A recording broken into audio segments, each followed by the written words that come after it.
ಇಲ್ಲ, ಈಗ ಅಭಿಪ್ರಾಯ ತಗೋಬೇಕಲ್ಲ, ಎಲ್ಲ ಹಿಂದೂಗಳು ಒಂದಾಗಬೇಕು. ಬೇಡ, ಬಿ ಜೆ ಪಿ ಒಳಗಿರೋವಂಥವ್ರು ಕಾಂಗ್ರೆಸ್ ಜೋಡಿ ಅಡ್ಜಸ್ಟ್ಮೆಂಟ್ ಅದಾರ. ವಿಜೇಂದ್ರ ನೇತೃತ್ವದಾಗ ರಾಜ್ಯದ ಹಿಂದೂಗಳಿಗೆ ನ್ಯಾಯ ಸಿಗುವುದಿಲ್ಲ. ಯಾಕಂದ್ರೆ ಅವ್ನು ಬಾಯಿನೇ ತೆರೀದಿಲ್ಲಲ್ಲ. ಕೆ ಜಿ ಹಳ್ಳಿ, ಡಿ ಜೆ ಹಳ್ಳಿಯಾಗ, ಹುಬ್ಬಳ್ಳಿ ಇದಾದಾಗ ಏನೂ ಆ್ಯಕ್ಷನ್ ಮಾಡಲಿಲ್ಲಲ್ಲ.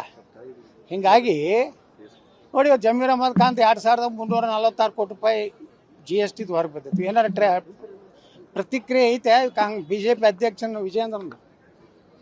ಮೆಟ್ರೋದಲ್ಲಿ ಪ್ರಯಾಣ ಮಾಡಿದ ವಿಜೇಂದ್ರ ಮೆಟ್ರೋ ಸ್ಟೇಷನ್ವರೆಗೆ ಏನು ನಡ್ಕೋತ ಬಂದು ಏನು ಸೈಕಲ್ ಮ್ಯಾಗ ಬಂದಪ್ಪ? ಇದನ್ನ ಆ ಟಿ ವಿಯವರು ಬರೀದಿಲ್ಲ. ರಾಜ್ಯ ಕಂಡಂಥ ಶ್ರೇಷ್ಠ ನಾಯಕ ವಿಜೇಂದ್ರ ಅದು ಹೊಡಿತಾರ. ಮೆಟ್ರೋಕ್ಕೆ ಹೆಂಗೆ ಬಂದ? ಎಲ್ಲ ವಿಡಿಯೋಗಳನ್ನ ಎಲ್ಲಿದಿಂದ, ಮೆಟ್ರೋ ಸ್ಟೇಷನ್ನಿಂದ, ಆ ಮನೆಯಿಂದ ಬಂದಿದ್ದು ಯಾಕೆ ವಿಡಿಯೋಕರಣ ಆಗಲಿಲ್ಲ?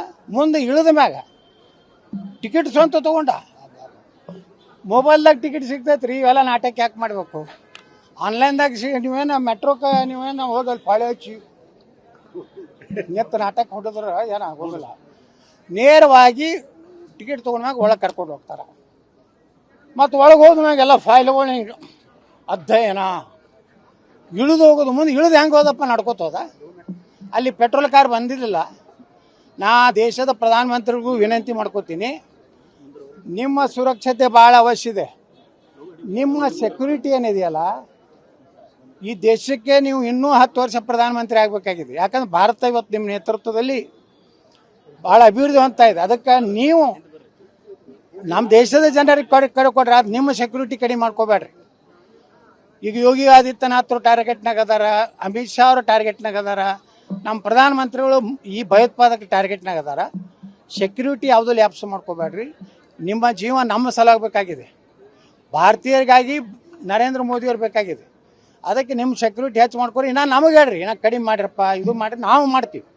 ಅದು ನಿಮ್ಮನ್ನು ಕಳ್ಕೊಳಕ್ಕೆ ನಾ ತಯಾರಿಲ್ಲ. ಇಲ್ಕಂದ್ರೆ ನೀವು ಹಂಗೆ ಮಾಡೋದ್ರಿಂದ ಇವ್ರು ನಾಟಕ ಚಾಲು ಮಾಡ್ತಾರೆ. ಮೆಟ್ರೋದಲ್ಲಿ ಪ್ರಯಾಣ ಇವತ್ತು ಎದ್ರಾಗ ಹೋಗ್ಯಾನ್ರಿ? ಇವತ್ತಿನ ಬರಬೇಕಲ್ಲ ಫೋಟೋ, ಬರಬೇಕೇ ಇಲ್ಲ?